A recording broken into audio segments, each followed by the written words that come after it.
rapide soa mô dia androany dia antany zavatra vaovao be hoe rentable aveo za tsy rentable amin'ny fitondrana soavaly dia misy namanay anankiray antanitsika andao ary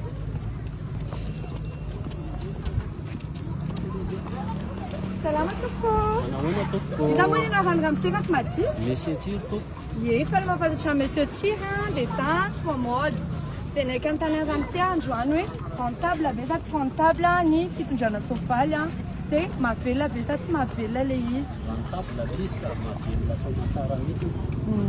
Ary mahafinaritra ny mitondra soavaly.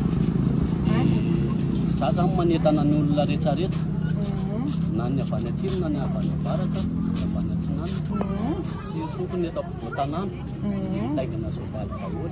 Mba azahoana olona souvenir sy fahafinaretana. Ieny dia za koa miaro soa monsieur Tiro dia naiky amin'ny tany kely hoe ramose moa efa manambady aman-janaka fa mbô Manambady aman-janaka ary efa miteraka ny akoho. zay zany efa tsy célibataire tsony zany monsieur Tiro